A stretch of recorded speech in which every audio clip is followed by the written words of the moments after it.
saniifu hayyoonni keenyaas gabbahaati waan kana gartee tartiiba godha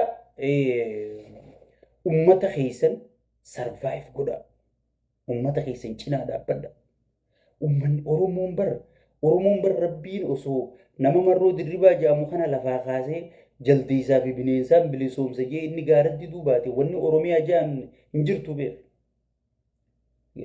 Hayyoonni keenyaa wanni itti ifitti himuu qabdan arra waan waboon dhukkee irraa kaasuu fi sheeyxaantichi kun isin jalaa dubbachuu jira malee walaa daawwit ibsaati walaa mararaa guddinaati wallaahi namni haganarra isin kaa'ee isin jalaa dubbatu hin jiru. Waan waboon gaara jiruu fi namnichitti isin dubbisu jira. Isin keessa warra waboo irratti olola oofu jiru jira dhaabaa waan kana. Manguddoon isin biyya alaa naqattan tun warra marroo deeggaru kanarratti olola gurguddaa oofaa jirti. Akka waan daawwii waa harkaa qabu. Walaa hayyoota keenya guutuu marroo tokkicha marroo ulee harkaa qabu saniif jecha namni sodaatu jira. Marroo jechuun ulee teessan gaachana keessan akka ija teessanitti qabdanii kan yaachuun qabdan malee isa duuba yaatanii nama lubbuu sii kennu jiru. Olola irratti oofuun olola irratti oofsisuun at least nama tokkoo fi lamallee taatu nama isa deeggaruu irratti akka inni olola isarratti ololan goosisuun adeeroo qaaniidha. Wallahi ani jala mureetiin siima wallahi billahi jala mureetiin siima. Osoo marroon gaara jiraatuu baatee nam tokko jala abiyyin dubbatu. Wallahi ammaas karoora hujirra oolchuu ka'e tokko kan saballeen kabaju hayyoota kanalleen kabaju sodaa wabootii fi ummata kana guutuu yaa'ee waboo tanan harkaa galaa fi waan dhoo isaan oofu tan hundaa'u wanni dhoo isaan oofu jiruuf takkittii tanaaf buleessu. Waan qabdan jabeeffachuu beeka. Abiyyi bar namaa ol ta'eetii meeqan ichi taa'u waraanaan ichi taa'u jira bar. Humnaan ichi taa'u jira bar. Siyaasata markaa qabame. Mee siyaasatamii nama amansiisee ichi taa'ee nama zarafu jira. Milishaa jaarratee si zarafu jira. Humna tikaa jaarratee si zarafu jira. Makalaakiyaa jaarratee si zarafu jira. Okay nama humna akka isaa qabu kana cinaa dhaabbattee ilma kee kanaan narraa roorki namicha humnaan narra horrisu kana jechuudha moo si galee? Kana dura dhaabbattaa hundumaatu keessattuu gareen obbo Daawwii faan if eeggadhaa bismillaahi qaanfadhaa adeera. Wallahi namni Daawwii kabajee waajjira baneef illee hin jiru waan dhugaan isinii. Dhugumaan siif ilma kee kana ati guddiftee waboo tarakkabsiiftee jecha namni si kabaju jira malee adeero. Si galee? Nuti isinirrallee walitti naannu ampartii PP keessaan ture. Isinillee kabaarti tokko ture garuu dhuguma jirtu sitti himudha. Maaliif yoo isinilleen asii jabaattanii nulleen bakka jirru sanii kabajaa qabnaa. Jara san nurraa eegaa jedhanii nu kabajanii. Yoo immoo isin asii laafattan waan gartee nurraa eegaa jedhanii nu kabajanii jirtu. Mimma faarsee bulaa laala. Faarsee bulaa bar duraan aangorraa kuchisiisanii turan. Gaafa jaawar calje eega jaawar dubbachuu eegali bar faarsee bulaa biroo barbaadu jiranii bar. Kabiyya keessa hanqateeti kabiyya alaa galchuu jiranii bar mindeessanii faarsee bulaa. Maaliif jaawariin lafaa ka'ee jechuudha. So saniifu namni humna qabu hoggii lafaa ka'ee diina keessatti illee hojii si uumaa jechuudha. Fira biratti illee kabajaa si uumaa jechuudha. Saniifuu namni hundinuu anamma wallee isinitti dhaammadhu laal gurbaa marroo kanaa jecha nama hunda kabajuu jiran adeemu. Waan humna qabdu yoo humna hin qabaanne waan ati qabdu hin jirtu. Nama gartee saayinsii siyaasaatiin sit dhufe saayinsii siyaasaatiin firraa kaaftaa. Nama kanaan sit dhufe kanumaan firraa kaaftaa yeroo. Abiyyi Ahmad kan jiraachuu jiruun kanaani malee kanaani miti.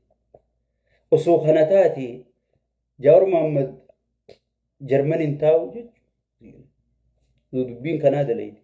Kaniifuu nama kana qabu kana cinaa hiriiruun wal dhageeffachuun waliif abboomuun si galee hojii addaan qoddachuun dirqama jechuudha.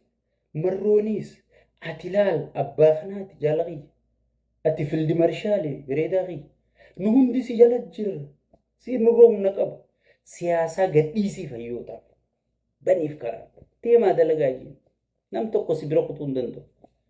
Ati fildi marshaalii bar duraan sii kennine. Amma biyya halkanii guyyaa bar biraanuma juulaa kan nuti isaachi kaatee jennu wallaahi kanaaf sujuudaa bula. Wallaahi maaliif biraanuma juulaa kana harkaa qaba? Abiyyi is nothing. So gadhiisiif siyaasaa gadhiisiif haa hojjetan. Biyya alaa dippiloomaasii deeman, ollaa dippiloomaasii deeman, biyya keessa dippiloomaasii warri waa walitti caruu beeku kun haa walitti caru. Heera qopheessuu beeku haa qopheessu. Oromiyaan fuuldura kam ta'uu qabdi?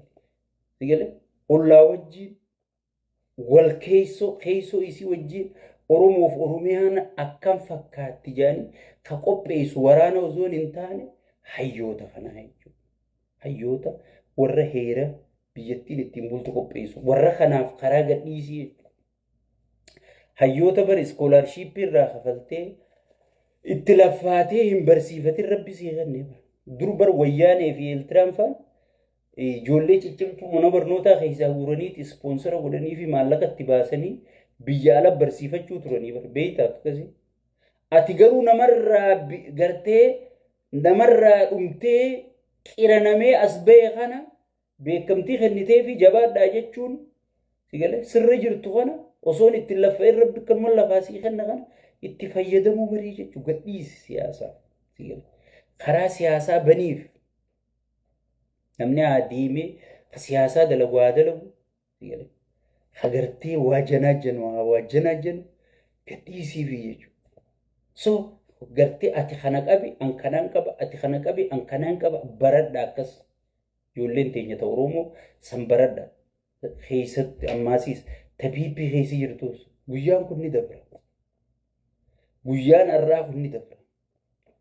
Namni wayyaan irra humna qabaachuu ture hin jiru. Mootummaa hanga 4 kiiloo san bulchu kana dhiisi. Mootummaa biitii guutuun harkan jirre kana dhiisi. Wayyaanee Afrikaa bakka feetee dhayxeessa fuutu sunu numa cabxee jechuudha guyyaa rabbi cabiyyee. Yaa sheekotii manzaraa. Yaa hayyoota biyyattii. Yaa artistii biyyattii. Yaa sheeka yaa qeensi yaa beeka yaa wallaala warra arra gartee nama jeesu kanaa wajji dhaabbattee dhiiga ummataa dhugu jirtu. Wallaahi aduu boru guyyaan ati itti gaafatamtu. Addunyaa tanarratti tadakaasii fi rabbi wal beeku. Addunyaa tanarratti guyyaan ati itti gaafatamtu fagoo miti jechuudha. Fagoo miti jechuudha. Beekta. Sheeka taateef jalaan baatu itti gaafatama jala. Qeesii taateef jalaan baatu. Manguddoo taateef jalaan baatu. Ummata keetii bakka jirtutti sagalee ta'e abbootii qabeenyaa ammas.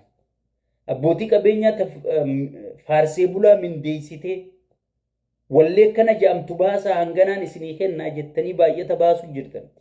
Abalutti isin beeyne. Wallee abiyyi faarsitu. Siidiin majarri oluu utaalu san osoo magaalarran olin abiyyi biran geessine isin. Waajjira Adaanechiin geessine isin. Siidii qamarii fi Yooseen Gaatoon oluu taalan kana osoon jarri magaalarran olchin abbootiin qabeenyaa fuutanii Adaanech biran geessine guyyaa akkanaa geessitanii hin beekan. Abiyyi biran geessine nuu goosisee bara jettan. Wallaa isin kofla. Haga inni isin tuffata osoo beeytan. Zimbiloon hanga inni isin hinjuu jiru osoo beeytan. Ummata keessan irratti. Ummata irraa duroomtan irratti. Ummata gartee isin dhalee gartee sadarkaa tanaan rabbi sababa isaaniitiin isin gahee irratti halkanii guyyaa akkatti ittantanii qaccee ol dabeeffatanii silaa akkatti hin dalaydanii jechuudha. Seenaan boruu isin gaafata. Isin gaafata. So saniifuu mee dhaabbadhaaf ilaala. Addunyaa rabbiin namaa kenna rabbiin namarraa fudhata malee abiyyi namaan kennu namarraa hin fudhatu. Sheekotiinis ta mujrimaa wajji dhaabbachuun haraami jetti isin.